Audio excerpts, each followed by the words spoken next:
आज हम हैं मित्रों वैष्णव धर्म की शुरुआत कर रहे हैं। वैष्णव धर्म किसकी पूजा होगी? भगवान विष्णु से संबंधित या भगवान विष्णु की पूजा होगी। इसमें वैष्णव धर्म में भगवान विष्णु की पूजा की जाती है मित्रों। हाँ, और इस धर्म की जो उत्पत्ति है वो दक्षिण भारत से हुई है। वैष्णव धर्म की उत्पत्ति कहां से मानी गई है? दक्षिण भारत से है मित्रों। वैष्णव धर्म की उत्पत्ति मानी गई है। हाँ, और दक्षिण भारत में सबसे पहले बात करेगी इस वैष्णव धर्म को सबसे पहले किसने चलाया था? हाँ, तो वैष्णव धर्म को दक्षिण भारत में चलाया था यमुनाचार्य के शिष्य रामानुज ने या रामानुजाचार्य ने सबसे पहले दक्षिण भारत में इसे चलाया था। तो वैष्णव धर्म में मित्रों भगवान विष्णु से संबंधित है और इसकी उत्पत्ति दक्षिण भारत में, और यमुनाचार्य के शिष्य रामानुज ने इसे पूरे दक्षिण भारत में फैलाया था। यमुनाचार्य का शिष्य था रामानुज और रामानुज ने इसे पूरे दक्षिण भारत में, हाँ बिल्कुल सुमन जी, इनको जो वैष्णव संत है उन्हें आलवार कहा गया है। बिल्कुल हाँ,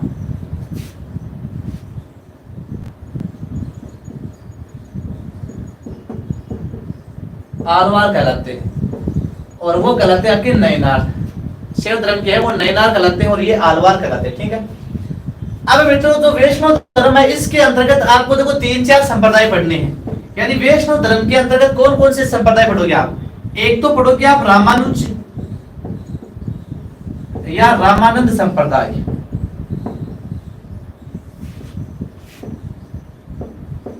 रामानुज या रामानंद संप्रदाय। दूसरा कौन सा पढ़ोगे इसके बाद में? एक पढ़ोगे आप निम्बार्क संप्रदाय,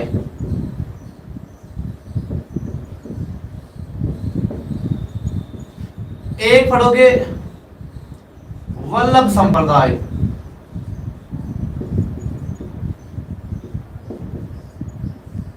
एक पढ़ोगे आप गौड़ीय संप्रदाय।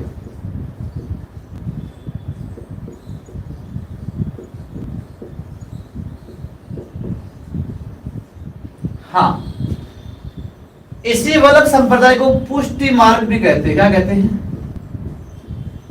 पुष्टि मार्ग। गौड़ीय संप्रदाय को कहते हैं ब्रह्म संप्रदाय।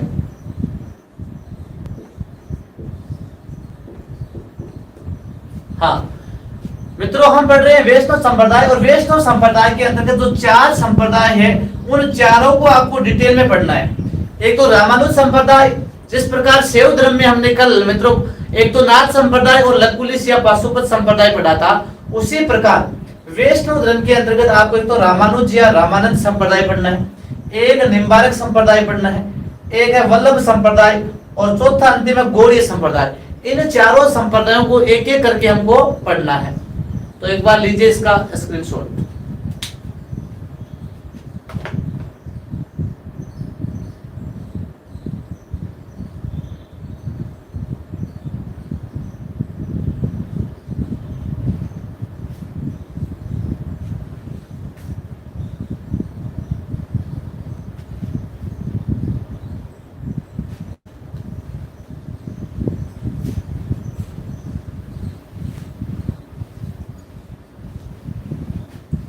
अब देखिए मित्रों, एक नंबर ले रहे हैं हम रामानुज या रामानंद संप्रदाय।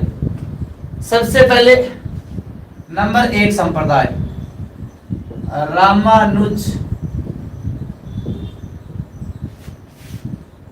या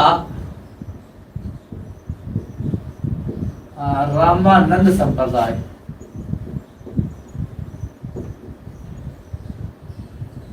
रामानुज या रामानंद संप्रदाय, इस संप्रदाय का जो प्रवर्तक है मित्रों, रामानुज या रामानंद संप्रदाय का प्रवर्तक है वो रामानुजाचार्य या रामानुज कह सकते हो आप। वैष्णव संप्रदाय में जो रामानुज या रामानंद संप्रदाय इसका प्रवर्तक है रामानुजाचार्य।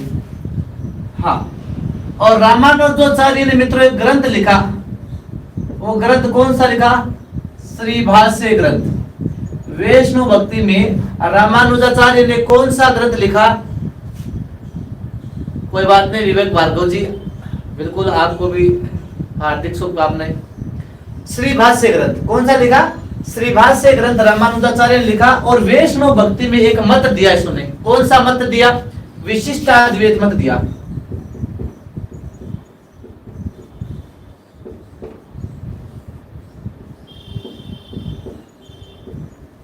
हाँ, रामानुज जो इस रामानुज संप्रदाय के प्रवर्तक है मित्रों, इसने वैष्णव भक्ति में कौन सा ग्रंथ लिखा?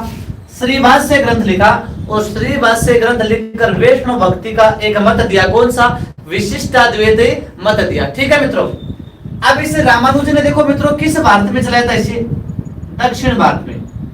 रामानुज ने जो वैष्णव संप्रदाय है या रामानुज संप्रदाय, इसे दक्षिण भारत में चलाया था। कहां पर चलाया था?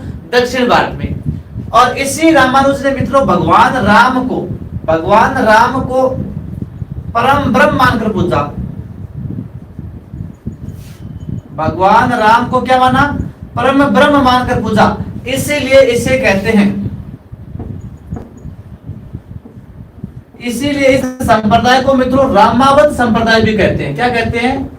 रामावत संप्रदाय। यानी भगवान राम को परम ब्रह्म मानकर किसने पूजा मित्रों? रामानुज ने पूजा। हाँ, रामानुज ने पूजा, इसीलिए इसे कहते हैं रामावत संप्रदाय। और इस रामानुज का शिष्य था मित्रों, रामानुज का शिष्य कौन था? रामानंद। रामानुज का शिष्य कौन था मित्रों? रामानंद। और रामानंद के द्वारा इस संप्रदाय का सर्वाधिक प्रचार प्रसार किया गया, इसीलिए इसे कहते हैं रामानंदी संप्रदाय।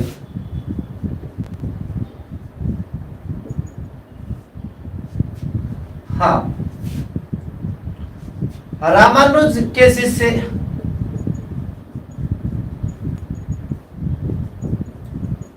रामानंद द्वारा सर्वाधिक प्रचार प्रसार करने के कारण यह संप्रदाय रामानंदी संप्रदाय कहलाया।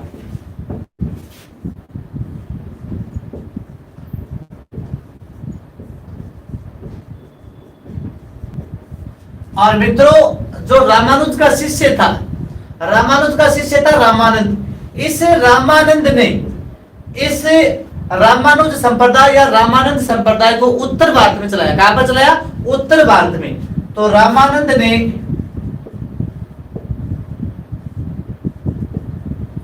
इस संप्रदाय को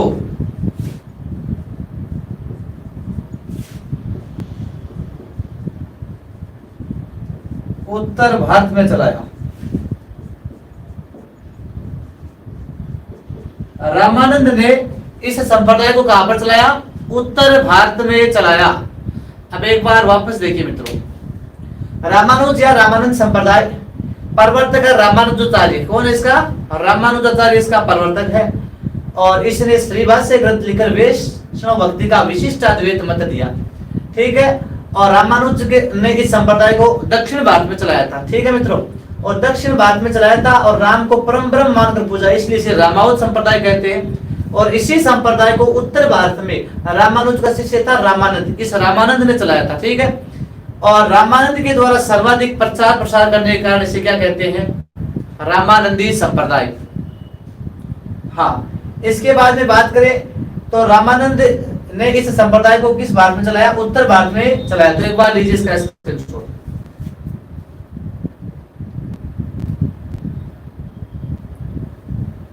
नमस्कार ट्रिकी केमिस्ट्री भाई संदीप जी जांगीर, स्वागत है आपका।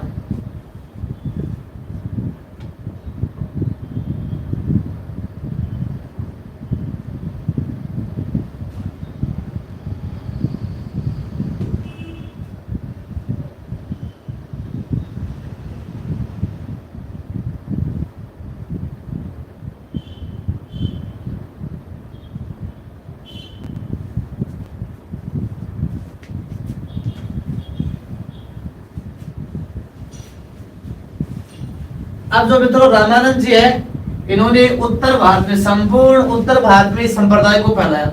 उत्तर भारत में जो जातिगत भेदभाव है, छुआछूत है, इनके खिलाफ इन्होंने काफी संघर्ष किया और इस संप्रदाय का प्रचार प्रसार किया। भगवान राम की 10 से भाव से उपासना की।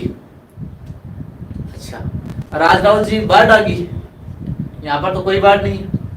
हाँ जी, इसके बाद में बात करें मित्रों उत्तर भारत में, यानी उत्तर भारत की बात चल रही है। दक्षिण भारत से कहा गए उत्तर भारत में, और उत्तर भारत में किसने फैलाया? रामानंद ने इस संप्रदाय को फैलाया। और उत्तर भारत में रामानंद का एक शिष्य था मित्रों, उसका नाम था कृष्णदास पयोहरी। कौन था? कृष्णदास पयोहरी। यानी पयोहरी क्यों कहते हैं? देखिए, उत्तर भारत में इस संप्रदाय को रामानंद ने फैलाया तथा रामानंद के शिष्य कृष्ण दास पयोहरी। इसे पयोहरी इसलिए कहते हैं मित्रों क्योंकि ये सिर्फ और सिर्फ दूध का सेवन करता था। हाँ, सिर्फ और सिर्फ दूध का ही सेवन करता था, इसीलिए इसे कृष्णदास पयोहरी कहते हैं। यानी खाना नहीं खाता था, दूध, हाँ, बस सिर्फ और सिर्फ दूध ही पीता था। हाँ, जैसे आप में से कई दूध पीते हैं ना, खाना नहीं खाते हैं, इसी प्रकार ये भी है, दिन भर क्या दूध का ही सेवन करता था, बाकी खाना नहीं खाता था, इसलिए इसे कृष्णदास पयोहरी कहते हैं। तो यानी रामानंद का शिष्य था मित्रों कृष्णदास पयोहरी। हाँ, कृष्णदास पयोहरी मित्रों जो है, इसने आमेर में एक राजा था पृथ्वीराज कच्छावा। पृथ्वीराज कच्छावा के समय एक नाथ संप्रदाय का साधु था चतुरनाथ। उस साधु चतुरनाथ को है शास्त्रार्थ प्रश्नों में हराया था। यानी कृष्णदास पयोहरी ने आमेर में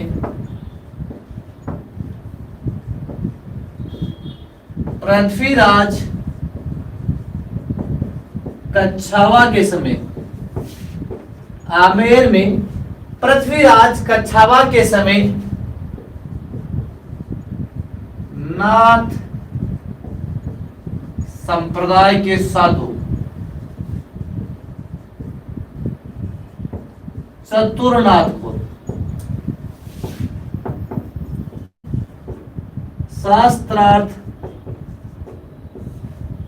शास्त्रार्थ में हराकर, यानी नाथ संप्रदाय का साधु चतुरनाथ और इधर कौन था? कृष्णदास पयोहरी। इन दोनों में आमेर का राजा था पृथ्वीराज कच्छावा। कच्छावा ने दोनों को बुलाया और प्रश्नोत्तरी करवाई, दोनों में शास्त्रों से संबंधित प्रश्नोत्तरी करवाई। और इस प्रश्नोत्तरी में कौन जीतता है? ये कृष्णदास पयोहरी जीत जाता है। और कृष्णदास पयोहरी ने इस शास्त्रार्थ में इस चतुरनाथ को हराकर गलता जयपुर में रामानंद संप्रदाय की प्रधान पीठ की स्थापना की। और यहां से क्वेश्चन आता है, तो साधु चतुरनाथ को हराकर गलता जयपुर में रामानंद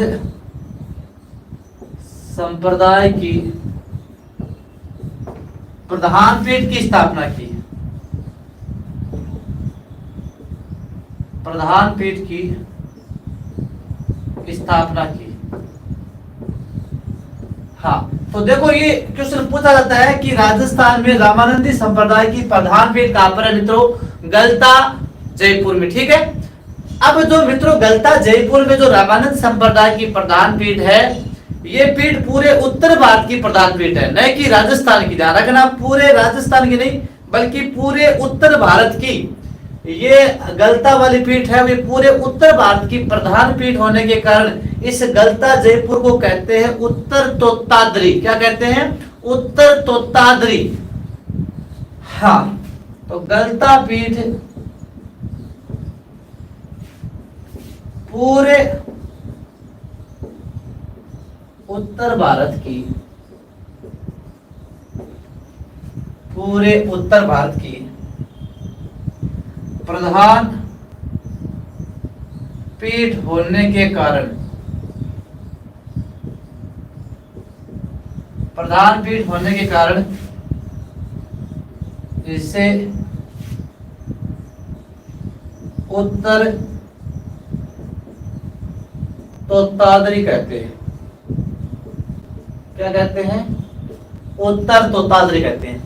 पूरे उत्तर भारत की प्रधान पीठ होने के कारण इसे क्या कहते हैं? उत्तर तोतादरी कहते हैं। इसके अलावा मित्रों गलता जयपुर में ही, गलता में क्या है? गालव ऋषि की तपोभूमि थी। गालव ऋषि की क्या थी यहाँ पर? तपोभूमि। इसीलिए इसे कहते हैं गलता तीर्थ। क्या कहते हैं? गलता तीर्थ। पहले यहाँ पर गालव ऋषि तप करता था, इसीलिए इसे कहते हैं गलता तीर्थ। हाँ, इसके अलावा हम बात करें, हाँ, तो यहाँ पर जो सर्वाधिक बंदर पाए जाते हैं, इस स्थान पर मित्रों सर्वाधिक बंदर पाए जाते हैं, इसीलिए हाँ, इसीलिए इसे क्या कहते हैं? Monkey valley.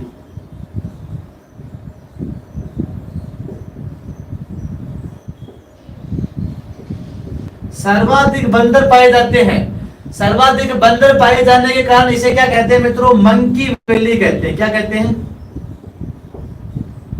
इसी स्थान को क्या कहते हैं? मंकी वैली कहते हैं। इसे राजस्थान का बनारस भी कहते हैं।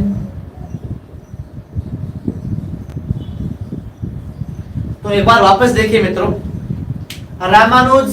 रामानंद संप्रदाय, उत्तर भारत में इस संप्रदाय को रामानंद ने फैलाया। और रामानंद का शिष्य कौन था? कृष्णदास पयोहरी था, जिसने आमेर में पृथ्वीराज कच्छावा के समय नाथ संप्रदाय के साधु चतुरनाथ को शस्त्रार्थ में हराकर गलता जयपुर में रामानंद संप्रदाय की प्रधान पीठ की स्थापना की। और गलता पीठ है वो पूरे उत्तर भारत की प्रधान पीठ होने के कारण इसे क्या कहते हैं? उत्तर तोतादरी। क्या कहते हैं? उत्तर तोतादरी। और गलता में गालव ऋषि की तपोभूमि थी, इसीलिए इसे गलता तीर्थ कहा गया है। सर्वाधिक बंदर पाए जाने के कारण इसे क्या कहते हैं? गलता को मंकी वैली कहते हैं। और इसे राजस्थान का बनारस भी कहते हैं। तो लीजिए स्क्रीनशॉट।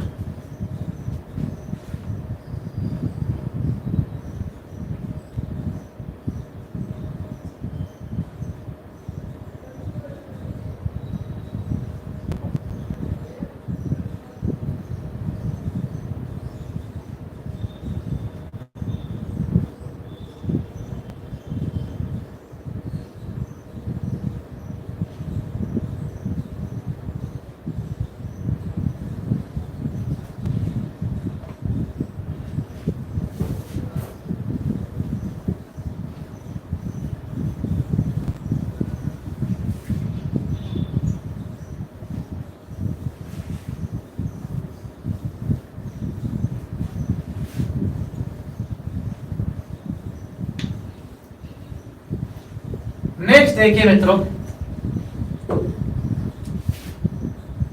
अभी जो हम पढ़ रहे हैं कृष्णदास पयोहरी, और कृष्णदास पयोहरी के आगे एक आता है मित्रों अग्रदास जी। कौन आते हैं? उन्हीं के शिष्य कौन आते हैं? अग्रदास जी। और अग्रदास जी ने मित्रों इस रामानंद संप्रदाय में भगवान राम को रसिक मानकर पूजा और एक संप्रदाय चलाया। कौन सा संप्रदाय चलाया? रसिक संप्रदाय। तो अग्रदास जी ने भगवान राम को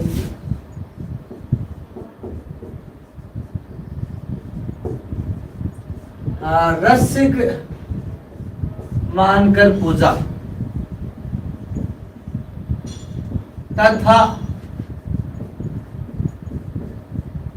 रसिक संप्रदाय चलाया। देखो मित्रों, ये प्रश्न भी पूछा गया कि रसिक संप्रदाय की स्थापना किसने की? रसिक संप्रदाय की स्थापना किसने की? अग्रदास जी थी। यानी कृष्णदास का शिष्य कौन था? अग्रदास जी। और अग्रदास जी ने इस रसिक संप्रदाय की जो प्रधान पीठ है वो कहां पर स्थापित की? ये भी अच्छा क्वेश्चन है। तो रसिक संप्रदाय की जो प्रधान पीठ है मित्रों वो कहां पर है? हाँ, रसिक संप्रदाय की प्रधान पीठ बताइए। रेवासा। कहां पर है? रेवासा सीकर में। यानी भगवान श्री कृष्ण की तरह रसिक मानकर इस संप्रदाय में पूजा गया है। जिसे भगवान राम को।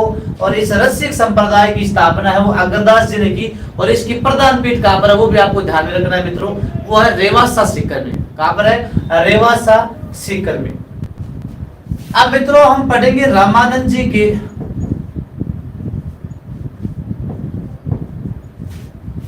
12 शिष्य थे। कितने थे? 12 शिष्य थे। उनमें से 6 शिष्य प्रसिद्ध हुए। 6 शिष्य प्रसिद्ध हुए और 6 शिष्यों की चर्चा करनी है मित्रों आपको। रामानंद जी के 6 शिष्यों की चर्चा करनी है। तो एक तो आ जाएगा आपका, देखो, संत पीपा। ठीक है, संत धन्ना, संत रैदास, संत कबीर, सेन्ना जी और छठा अंतिम है सदना जी। रामानंद जी के टोटल 12 शिष्य हुए थे। देखिए रामानंद जी खुद है वो सैगुण भक्ति से थे। हाँ, यानी रामानंद जी खुद है वो सैगुण भक्ति से थे और इनके शिष्य क्या है वो निर्गुण भक्ति के थे। तो ये 6 शिष्य आपको पढ़ने हैं, उनमें से 3 इंपॉर्टेंट है ऊपर वाले, संत पीपा राजस्थान के संदर्भ में, संत धन्ना और संत रैदास। इन 3 को आराम से पढ़ना आपको। ठीक है, तो इनका एक बार लीजिए स्क्रीनशॉट ताकि हम संत पीपा से शुरुआत कर दें।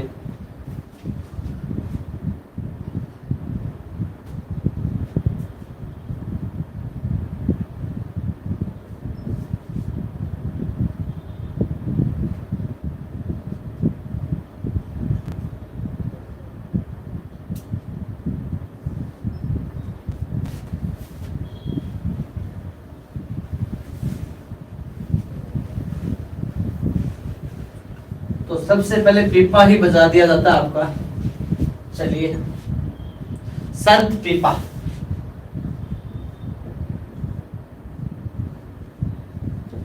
अब देखिए, एक तो इनकी जाति याद रखनी है। रामकिशोर जी क्लास है वो 12 बजे स्टार्ट हुई थी। एक तो आपकी इनकी सबकी जाति याद करनी है ना। जाति कई बार पूछ देते हैं, संत पीपा किस जाति के थे, या धन्ना है वो किस जाति के थे, सदना जी किस जाति के थे। हाँ, ठीक है। तो संत पीपा, इनका जन्म हुआ मित्रों 1425 चैत्र पूर्णिमा को।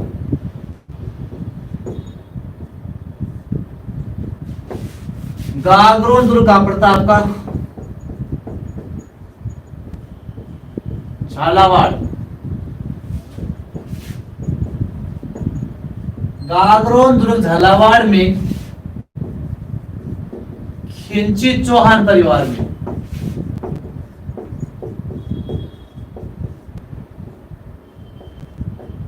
तो पीपा है वो क्या हो गई मित्रों, मूलतः ये राजपूत हो गई। तो ये प्रश्न पूछा गया कई बार कि संत पीपा वो किस जाति से थे, धन्ना किस जाति से थे।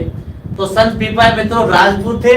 1425 में चैत्र पूर्णिमा की तिथि के दिन गागरोन दुर्ग झालावाड़ में खिंची चौहान परिवार में किसका जन्म हुआ? संत पीपा का जन्म हुआ। ठीक है मित्रों, इनके पिता कौन थे? कड़ावा राव खिंची। कौन थे? इनके पिता थे कड़ावा राव खिंची। हाँ, और माता का नाम था इनकी लक्ष्मीवती। संत पीपा की माता कौन थी मित्रों? लक्ष्मीवती। हाँ, लक्ष्मीवती है वो संत पीपा की है वो माता थी। अब एक बार एग्जाम में है ये प्रश्न पूछा गया था कि किस संत का है वो बचपन का नाम है वो प्रताप सिंह था। तो किस संत का है वो बचपन का नाम प्रताप सिंह था। तो संत पीपा का बचपन का नाम क्या था मित्रों? प्रताप सिंह था।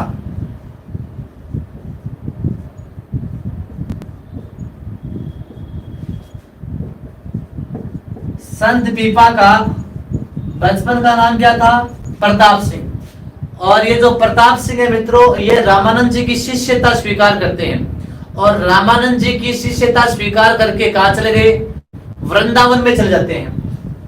तो रामानंद जी की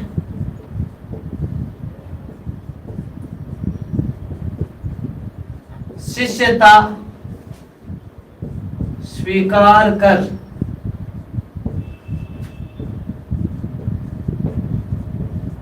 वृंदावन चले गए। रामानंद जी की शिष्यता स्वीकार करके कहां पर चले गए? ये वृंदावन में चले गए। और फिर उनका जो गुरु है रामानंद, इन्होंने इनका नाम क्या रख दिया? प्रताप सिंह से इनका नाम है वो संत पीपा रखा गया था। ठीक है, तो रामानंद जी की शिष्यता स्वीकार करके ये वृंदावन चले गए थे, ध्यान रखना। और वहीं पर रहते हैं। फिर वहां पर क्या करते हैं मित्रों? ये गरीब लोगों के लिए है वो कपड़े सिलते थे, है ना। गरीब लोगों के लिए कपड़े सिलते थे, इसलिए इन्हें कहते हैं दर्जी समुदाय का आराध्य देव। ये इंपॉर्टेंट है भाई, दर्जी समुदाय का आराध्य देव। वो कौन है? संत पीपा। गरीब लोगों के लिए कपड़े सिलते थे, इसीलिए क्या कहते हैं? दर्जी समुदाय का आराध्य देव। ये अच्छा क्वेश्चन है मित्रों, ध्यान रखना। इसके बाद में मित्रों नेक्स्ट चर्चा करें तो ये है वहां पर वृंदावन में रहने के पश्चात कुछ समय पश्चात है ये बाड़मेर में आ जाते हैं और समंदड़ी बाड़मेर को अपनी कार्यस्थली बनाते हैं। इसीलिए इनका जो मंदिर है मित्रों, ये पूछा गया है कि संत पीपा मंदिर कहां पर है? संत पीपा मंदिर कहां पर है मित्रों? संत पीपा मंदिर समदड़ी, और समदड़ी कहां पड़ता है? बाड़मेर में। अब आपको 3 प्रश्न याद करने एक साथ। संत पीपा मंदिर कहां पर है? समदड़ी बाड़मेर। एक प्रश्न याद करना, संत पीपा छतरी। संत पीपा छतरी कहां पर है मित्रों? संत पीपा छतरी गागरोन में। कहां पर है? गागरोन में।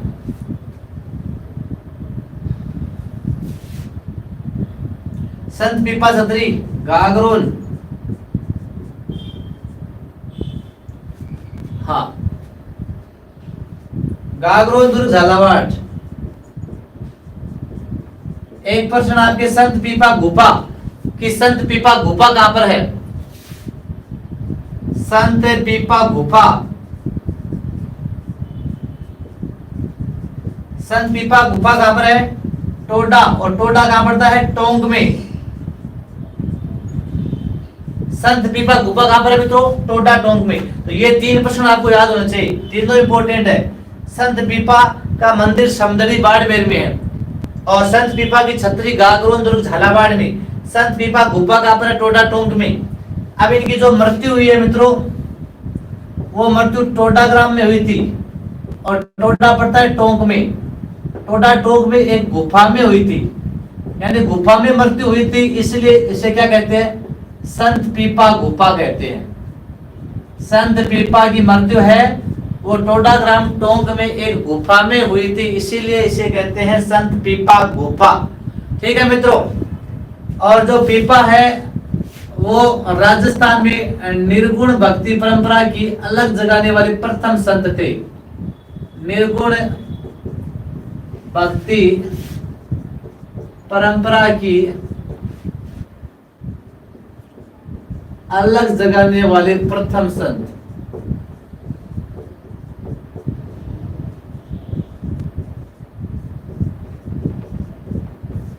इसके अलावा इनकी चमत्कारिक घटनाएं भी थी, यानी शेर जैसे खूंखार जानवर को इन्होंने पालतू बना रखा था, और एक तेली जाति के व्यक्ति को मारकर वापस जीवित भी कर दिया था। ऐसी इनकी चमत्कारिक घटनाओं का उल्लेख भी मिलता है। तो ये आपके संत पीपा। मित्रों एक बार वापस देखिए, यहाँ से क्वेश्चन आते हैं। जन्म 1425 में हुआ था इनका, तिथि थी चैत्र पूर्णिमा की। ठीक है मित्रों। गागरोन दुर्ग झालावाड़ में खींची चौहान परिवार में। पिता है कड़ावा राव खींची, माता है लक्ष्मीवती। बचपन का नाम है प्रताप सिंह, और रामानंद जी की शिष्यता स्वीकार करके वृंदावन जाते हैं। हाँ, इसके बाद में वहां पर है वृंदावन में मुख्यतः गरीब लोगों के लिए कपड़े सिलते थे, इसीलिए इन्हें कहते हैं दर्जी समुदाय का आराध्य देव। और संत पीपा के जो 3 प्रमुख स्थल है वो याद करने हैं आपको मित्रों। एक तो संत पीपा का मंदिर कहां पर है, समदड़ी बाड़मेर। संत पीपा की छतरी कहां पर है, गागरोन झालावाड़। संत पीपा गुफा कहां पर है मित्रों, टोडा टोंक में। ठीक है मित्रों। फिर है राजस्थान में निर्गुण भक्ति परंपरा की अलग जगाने वाला प्रथम संत है वो संत पीपा को माना जाता है। इनकी मृत्यु है वो टोडा टोंक में एक गुफा में हुई थी जिसे कहते हैं संत पीपा गुफा। और कहते हैं कि इन्होंने युद्ध में फिरोज तुगलक की सेना को युद्ध में भी हराया था। तो एक बार लीजिए मित्रों स्क्रीनशॉट।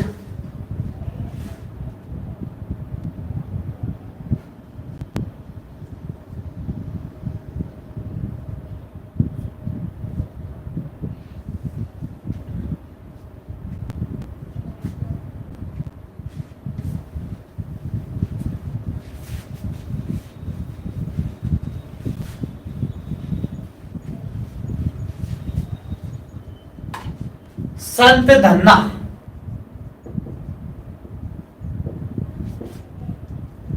इनका जन्म मित्रों वैशाख कृष्णा अष्टमी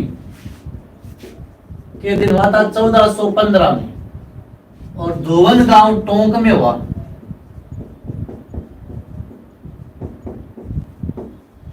रामेश्वर जाट के घर। तो ये जाट थे मित्रों। संत धन्ना है मित्रों, इनका जन्म वैशाख कृष्णा अष्टमी 1415, हाँ 1415 ईस्वी में। राम किशोर जी ये 1472 नहीं है, ये विक्रम संवत होगी आपकी। हाँ दोवनगांव टोंक में रामेश्वर जाट के घर हुआ था। ठीक है मित्रों। अब मित्रों जो संत धन्ना है, इस संत धन्ना के जो भजन है, इन भजनों का उल्लेख है सिखों के धार्मिक ग्रंथ। सिखों के धार्मिक ग्रंथ कौन सा है, धार्मिक ग्रंथ गुरु ग्रंथ साहिब में है।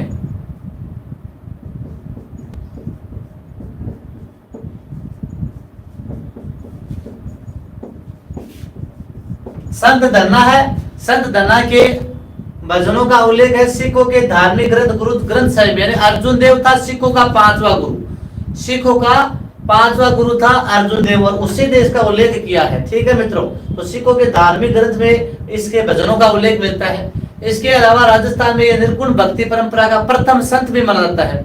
कैसे माना जाता है, क्योंकि जो संत पीपा है उनका जन्म तो 1425 में हुआ था और इनका जन्म 1415 में हुआ था। तो 10 वर्ष पूर्व हो गया था। लेकिन निर्गुण भक्ति परंपरा का जनक पूछ ले तो अलग जगह थी संत पीपा ने, और निर्गुण भक्ति परंपरा का ये प्रथम संत माना जाता है धन्ना। ठीक है मित्रों। इसके अलावा ये बीकानेर में लोकप्रिय है।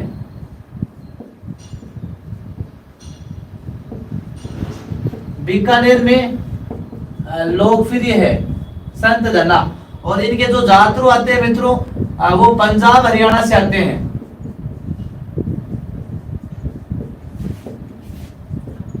यानी ये राज्य से बाहर भी गए थे मित्रों, और इन के प्रभाव को देखकर पंजाब और हरियाणा से भी इनके क्या आते हैं मित्रों, जातरू आते हैं संत धन्ना के। आपको ध्यान में रखना है।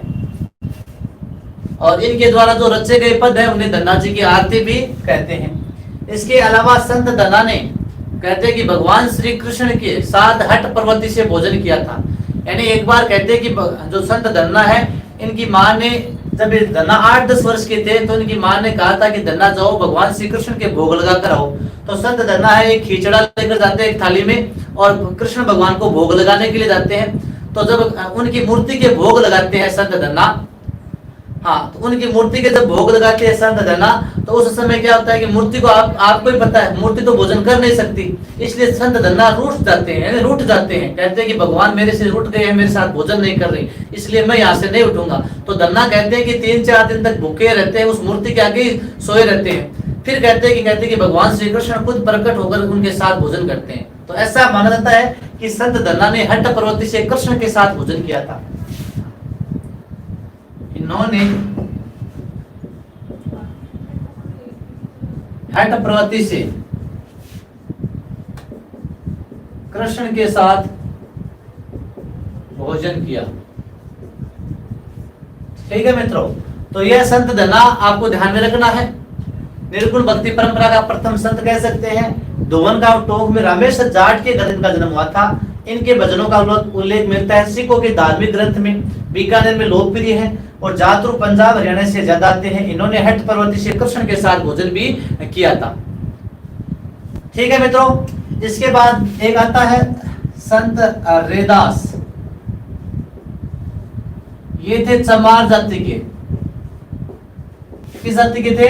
चमार जाति के थे। वैसे उत्तर प्रदेश का काशी है, काशी में इनका जन्म हुआ था। ठीक है मित्रों, हाँ, उत्तर प्रदेश के काशी में जन्म हुआ था। ये थे मीराबाई के गुरु।